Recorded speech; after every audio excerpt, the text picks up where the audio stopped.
Lok Sabha MP Galla Jayadev మాట్లాడుతున్నారు. ప్రత్యక్ష ప్రసారం ద్వారా చూద్దాం.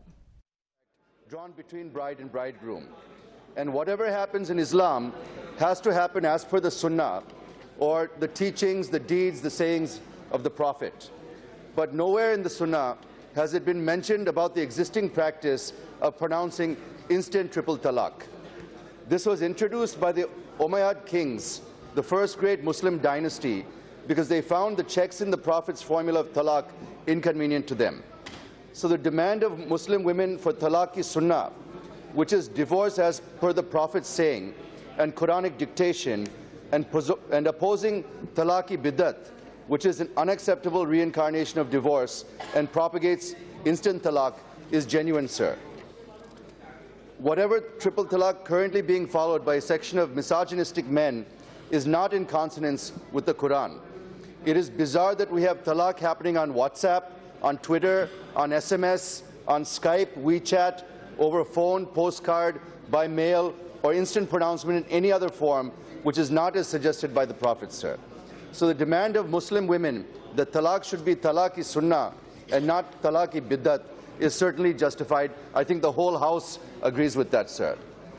The Honorable Supreme Court in AIR 2002 SC 3551 and also Honorable High Court of AP in 2004 validated what I had just said now about talaq is sunnah. Hence, I suggest that this is an acceptable form of talaq, sir. Sir, if you look at the world scenario, particularly even in Islamic countries, many countries have either banned triple talaq or regulated it, like our neighbor Pakistan, which passed the Muslim Family Laws Ordinance in 1961, or like in Morocco, which introduced the Moroccan Family Code in 2004. Similarly, there are countries such as Turkey, which banned it in 1926, Egypt in 1929, Tunisia in 1955, Bangladesh in 1971, Sri Lanka in 2006. And there are other countries such as Iraq, Iran, Indonesia, Algeria, Jordan, Saudi Arabia, Libya, and many more, which have banned or regulated this practice. So no country, however orthodox or fanatical they may be, allows instant talaq, sir. Sir, Clause 4 of the original bill says that whoever pronounces talaqi biddat is punished with imprisonment for a term which may be extended to 3 years, and a fine under Clause 7 the government made is cognizable and non-bailable offence, of course subject to scrutiny by the magistrate. Sir, here the marriage is a civil contract, and as many speakers have said before me, the government is trying to make it a criminal offence. If one looks at the other communities such as Hindu, Christian, Sikh, it is not a civil offence. It is a civil offence and not criminal, sir. So why the government is making a criminal offence needs clarification. If a man beats his wife, let him be sent to jail, sir. But if a man divorces his wife, regardless of how he may do it, does he belong in jail, sir? Is it a sin to divorce your wife, sir? In this manner, yes. But do they belong in jail? That is the main question that everybody is asking, sir. Sir, both Clause 5 and 7 are contradicting with each other. On the one hand, government proposed subsistence allowed to divorce Muslim women, and on the other, it is making pronouncement of instant talaq in any form illegal, non-bailable, and sending such husband behind the bars for 3 years and fine under Clause 4. How can anyone justify this, sir?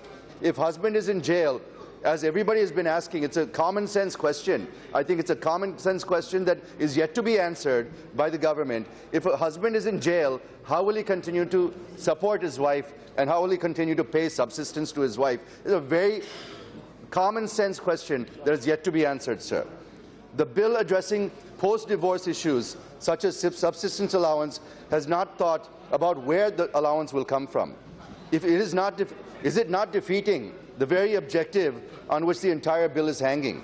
Of course, now the government has watered down some of these provisions, but there is a need to keep punishment at an acceptable level, because this will achieve twin objectives of paying the way for subsistence to wife and also helping the husband to engage in his work so that he can give the subsistence allowance to his wife. Sir, the bill excludes Jammu and Kashmir from its purview. Why is this, sir? Is J&K not a part of India, sir? It is everybody's knowledge that J&K has a separate constitution. But it is not a question of constitution. It is a question of dignity, solemnity, and self-respect of J&K women, sir. In fact, J&K state is one where majority of population is Muslim. It means that it should be even more relevant to implement in J&K than in any other state of India. So I demand that this should be extended to J&K also, sir. Sir, with these observations, I once again like to say that I oppose this bill in its current form due to the points raised by me. I request you to please refer this bill to the Joint Select Committee in order to ensure that there is no criminalization of a civil matter and the practice of instant triple talaq can be brought to an end, which helps in ameliorating the condition of Muslim women in this country. With those words, thank you, sir. माननीय उपसभापति महोदय, आज ये bill दोबारा आया। एक बार चर्चा हुई थी यहाँ, कुछ सुधार लेकर